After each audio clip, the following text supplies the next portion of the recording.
Xin chào tất cả các bạn, chào mừng các bạn đến với kênh YouTube của mình, Crochet by Trang My. Và trong cái video ngày hôm nay thì mình sẽ hướng dẫn các bạn cách móc một cái ribbon, hoặc là cái mình có thể sử dụng để trang trí mũ này, hay trang trí viền áo này, hoặc là mình có thể sử dụng làm đánh dấu sách. Như ở đây là mình có gắn thêm tua rua một chút để làm đánh dấu sách ạ. Nếu mà các bạn làm đánh dấu sách thì các bạn có thể sử dụng cái chất liệu mà nó mỏng hơn một chút nhé. Ở đây thì mình sử dụng là sợi cotton Việt Nam 1mm. Thì các bạn nên sử dụng có thể sử dụng sợi mạnh hơn một chút để tạo cái độ mỏng cho cái bookmark, cái đánh dấu sách của mình ạ. Hoặc là nếu mà các bạn làm áo, váy đăng ten viền lên trên ấy, thì các bạn có thể sử dụng luôn cái loại sợi đó, cái loại sợi mà mình làm móc váy áo ấy. Còn nếu mà làm trang trí viền mũ thì các bạn cũng có thể sử dụng sợi cotton Việt Nam, hoặc là các bạn sử dụng một loại sợi len, các bạn sợi thừa của các bạn ấy, miễn sao là đủ để móc cái đường viền vòng quanh mũ là được. Và nó mềm một chút thì nó sẽ đẹp hơn, tạo cái sự mềm mại cho cái mũ hơn ấy. Thì cơ bản là về chọn sợi là như vậy. Còn ở đây thì mình sẽ sử dụng cái sợi cotton Việt Nam 1mm để hướng dẫn các bạn nhé. Các bạn không bắt buộc là phải sử dụng cái loại sợi giống như mình ạ, mà có thể thay đổi linh động tùy thuộc vào cái mục đích sản phẩm và cái mà bạn có. Đầu tiên thì các bạn sẽ bắt đầu giúp mình bằng 4 mũi bính ạ. Các bạn sẽ tạo mũi bính nhé. 1 này, 2 này, 3 này, 4 này. Sau đó thì mình sẽ móc một mũi kép vào cái mũi bính đầu tiên đấy ạ.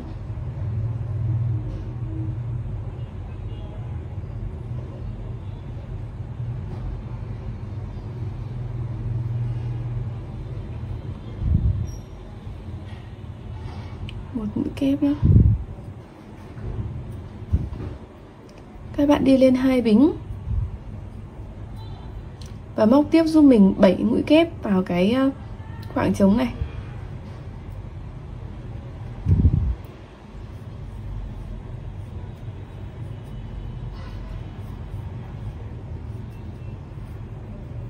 Các bạn móc như vậy cho đến khi được 7 mũi nhé. Đây là sau khi mà mình đã được 7 mũi kép ạ.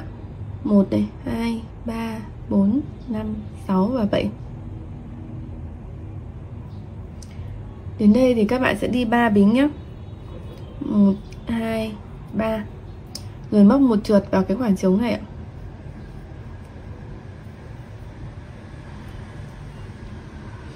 Sau đó thì các bạn sẽ sang cái họa tiết của tương tự ở đối diện ạ. Thì các bạn sẽ móc là 3 bính đi lên ạ.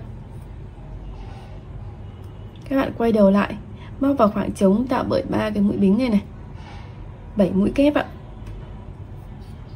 Tương tự như thế.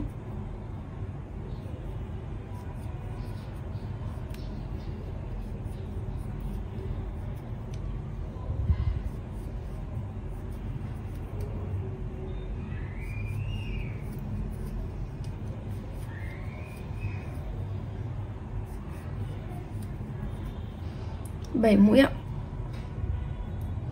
Sau đó thì cũng tương tự, các bạn sẽ móc 3 bính và xuống cái khoảng trống này. 2, 3. Một trượt vào khoảng trống bên dưới đấy ạ.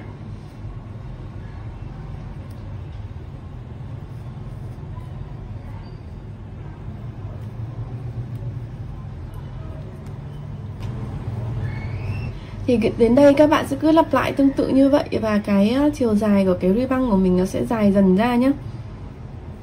Tiếp tục các bạn lại móc 3 mũi bính này. Mình quay đầu cái khoảng trống 3 mũi bính mà mình vừa tạo đấy ạ. Các bạn lại móc 7 mũi kép vào đó ạ.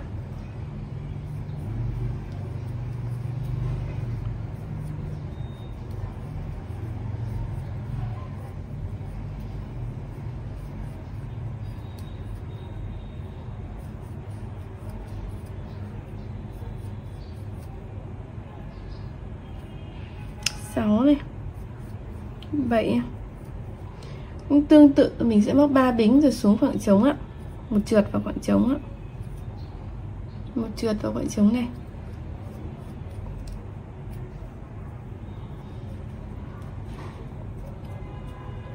Và các bạn cứ lặp lại tương tự cho đến khi mà mình được cái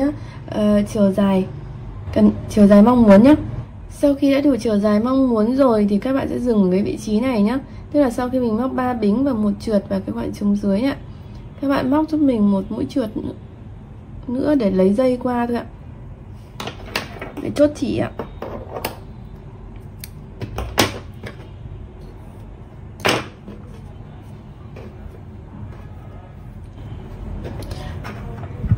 Đầu chỉ thừa này thì mình sẽ giấu đi.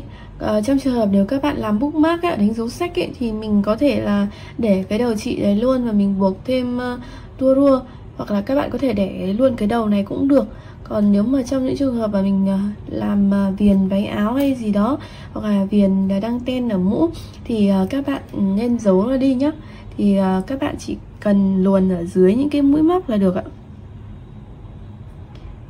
Các bạn sẽ dùng kim và luồn dưới những cái mũi móc như thế này, và các bạn giấu dài chỉ ra một chút giúp mình.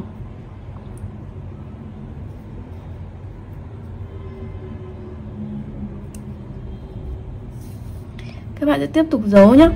Như vậy là mình đã hướng dẫn xong các bạn cách móc cái ribbon này rồi ạ, hoặc cái bookmark. Tùy ý các bạn, mà các bạn có thể sử dụng làm cái gì cũng được ạ.